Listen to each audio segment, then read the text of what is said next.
ഇത് നമുക്ക് lemon rice ഉണ്ടാക്കുന്നതിന് നോക്കാം. ഇത് ബാച്ച് റൈസിലേക്ക് ആയിരുന്നാലും ഒട്ടും പണിയൊന്നും ഇല്ലാണ്ട് തന്നെ നല്ല ഈസി ആയിട്ട് ഉണ്ടാക്കിയിട്ട് എടുക്കാൻ വേണ്ടിയിട്ട് പറ്റിയ റൈസാണിത്. ഈ റൈസ് ചൂടാറി കഴിഞ്ഞാൽ നല്ല ടേസ്റ്റ് ഉണ്ടാവും. ഈ റൈസ് നല്ല ചൂടോട് കൂടിയിട്ട് കഴിക്കുന്നതിനേക്കാളും കുറച്ചും കൂടി നല്ല ടേസ്റ്റ് ഉണ്ടാവുക ഇതൊന്നും ഇരുന്ന് നന്നായിട്ട് ചൂടാറി കഴിയുമ്പോഴായിരിക്കും. അപ്പോൾ അതുകൊണ്ട് തന്നെ നിങ്ങൾക്ക് ഓഫീസിലേക്ക് കൊണ്ടുപോകാനും നല്ല ടേസ്റ്റുള്ള റൈസാണിത്. അപ്പോൾ നമുക്ക് നോക്കാം ഇതിനെ റെഡിയാക്കാൻ. ഇതിലേക്ക് വേണ്ട സാധനങ്ങൾ എന്തൊക്കെയാണെന്ന് നോക്കാം. അതിന് വേണ്ടിയിട്ട് ഞാനിവിടെ ചോറ് വേവിച്ചത് എടുത്തിട്ടുണ്ട്. ഞാനിവിടെ പച്ചരിയാണ് വേവിച്ചിട്ട് എടുത്തേക്കുന്നത്. അപ്പോൾ ഇതേപോലെ ലെമൺ റൈസ് ഉണ്ടാക്കാൻ വേണ്ടിയിട്ട് സാധാരണ നമ്മുടെ കുത്തരിയുടെ ചോറിനേക്കാളും ടേസ്റ്റ് കൂടുതലുണ്ടാവുക ഒന്നല്ലെങ്കിൽ ബസ്മതി റൈസ് അല്ലെങ്കിൽ പച്ചരി. ഞാനിവിടെ പച്ചരിയിൽ തന്നെ സോണ മസൂർ റൈസാണ് എടുത്തേക്കുന്നത്. അത് ഞാനിവിടെ 1 കപ്പ് റൈസ് എടുത്തിട്ട് വേവിച്ചെടുത്തിട്ടുണ്ട്.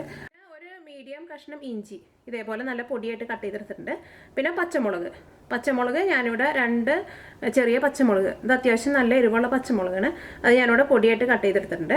പിന്നെ കറിവേപ്പില വേണം. ഇതേപോലത്തെ 2 ഉണക്കമുളകുണ്ട്. ഈ ഉണക്കമുളക് നിങ്ങളുടെ അടുത്ത് ഇല്ലെങ്കിൽ ചേർത്തില്ലെങ്കിലും കുഴപ്പമില്ല. പിന്നെ 1 ടേബിൾ സ്പൂൺ ഉഴുന്ന് പരിപ്പ് എടുത്തിട്ടുണ്ട്. 1 ടേബിൾ സ്പൂൺ കടലപ്പരിപ്പ് എടുത്തിട്ടുണ്ട്. കടലപ്പരിപ്പ് എന്ന് വെച്ചിട്ടുണ്ടെങ്കിൽ ചെനാദാൽ എന്ന് പറഞ്ഞിട്ട് നമുക്ക് കടയിൽ നിന്ന് വാങ്ങാൻ വേണ്ടിയിട്ട് കിട്ടും. നമ്മൾ സാധാരണ വെറുതെ തന്നെ കഴിക്കുന്ന പൊട്ടുകടല ഉണ്ടല്ലോ, ആ കടലയല്ല ഞാനിവിടെ എടുത്തേക്കുന്നത്. ആ കടല ഉണ്ടാക്കണത് കറുത്ത കടലയിൽ നിന്നാണ് പൊട്ടുകടല ഉണ്ടാക്കുന്നത്. ഇത് വെള്ളക്കടലയിൽ നിന്നാണ് ഉണ്ടാക്കുക. ഇതിനെ ചെനാദാൽ എന്ന് പറഞ്ഞിട്ട് നമുക്ക് വാങ്ങാൻ വേണ്ടിയിട്ട് കിട്ടും. അപ്പോൾ ഈ ചെനാദാൽ നിങ്ങളുടെ അടുത്ത് ഇല്ലയെന്നുണ്ടെങ്കിൽ ഇതും ചേർത്തില്ലെങ്കിലും കുഴപ്പമില്ല, ഈ ഉഴുന്ന് ചേർത്താൽ മതി.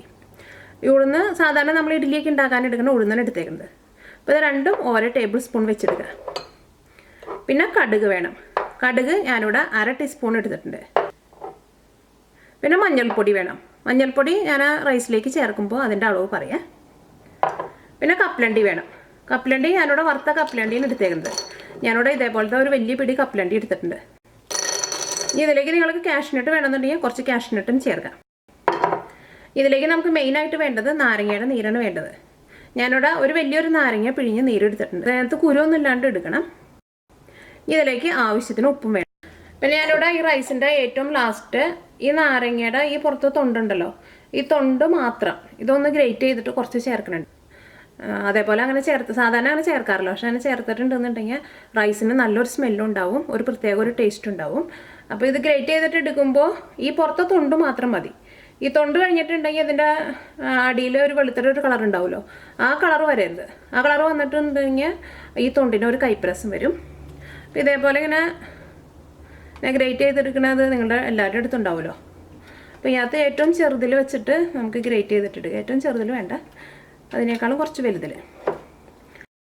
ഇതേപോലെ ഇങ്ങനെ ഗ്രേറ്റ് ചെയ്തിട്ട് അതിന് ചേർക്കുന്നതിന് കറക്റ്റായിട്ടൊരു അളവില്ല, ഒരു കുറച്ച് ഒന്ന് കൊണ്ട് വെതറി കൊടുക്കുക, അപ്പോൾ നല്ല ടേസ്റ്റ് ആയിരിക്കും. അപ്പോൾ അതുകൊണ്ട് ഗ്രേറ്റ് ചെയ്യുമ്പോൾ ഇതിങ്ങനെ ഗ്രേറ്റ് ചെയ്ത് കഴിയുമ്പോൾ ഇവിടെ ഈ വെള്ള കളർ കണ്ട, ഇത് ഞങ്ങളുടെ ഉള്ളിലേക്ക് ഡീപ്പായിട്ട് പോകണ്ട, ഈ പുറത്ത് ഈ മഞ്ഞ കളർ മാത്രം ഗ്രേറ്റ് ചെയ്തിട്ട് എടുത്താൽ മതി. അപ്പോൾ ഞാനിവിടെ ഒരു വലിയൊരു നാരങ്ങയുടെ ഒരു പകുതി ഗ്രേറ്റ് ചെയ്തെടുത്തിട്ടുണ്ട്. അധികമൊന്നും ഉണ്ടാവില്ല, കുറച്ചുണ്ടാവുള്ളൂ.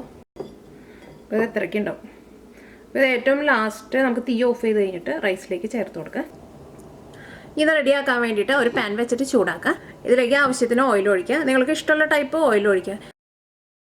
ഇപ്പോൾ ഓയിൽ നന്നായിട്ട് ചൂടായിട്ടുണ്ട്. ഇനി ഇതിലേക്ക് കടുക് ചേർക്കുക.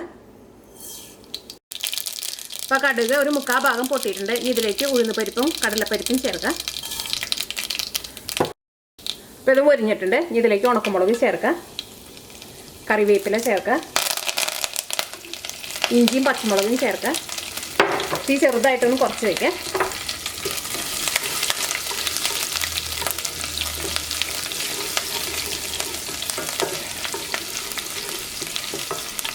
ഇതിലേക്ക് കപ്പലണ്ടി ചേർക്കുക. ഈ ഉഴുന്നുപരിപ്പും കടലപ്പരിപ്പും കരിഞ്ഞ് പോകാണ്ട് നോക്കണം. അപ്പോൾ അതൊരു പകുതി മുരിഞ്ഞ് വരുമ്പോൾ തന്നെ നിങ്ങളിതിലേക്ക് ബാക്കിയുള്ളതെല്ലാം ചേർക്കണം. അത് ചേർത്ത് കഴിഞ്ഞിട്ട് തീ ചെറുതായിട്ടൊന്ന് കുറച്ച് വയ്ക്കുക. കാരണം ഇതിലേക്ക് നമ്മളിപ്പോൾ സവോള ഇടുന്നുണ്ടെന്നുണ്ടെങ്കിൽ തീ കുറച്ച് വെച്ചില്ലെങ്കിൽ കുഴപ്പമില്ല. കാരണം സവോളയുടെ ഉള്ളിൽ നിന്ന് അത്യാവശ്യം നന്നായിട്ട് വെള്ളം വന്നിട്ട് ഈ കടലപ്പരിപ്പും പിന്നെ ഈ ഉഴുന്നുപരിപ്പും ഒന്നും കരിഞ്ഞ് പോകാണ്ട് നോക്കും.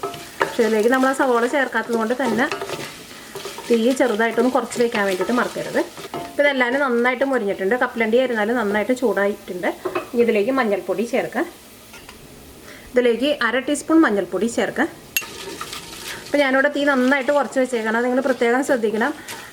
അല്ലെങ്കിൽ തീ അങ്ങനെ കൂട്ടി വെച്ചിട്ടുണ്ടെങ്കിൽ അതെല്ലാം കരിഞ്ഞു പോകും. ഇതെല്ലാം നന്നായിട്ട് മുരിഞ്ഞിട്ടുണ്ട്. ഇതിലേക്ക് ചോറ് ചേർക്കുക. ഈ ചോറിലേക്ക് ആവശ്യത്തിന് ഉപ്പ് ചേർക്കുക.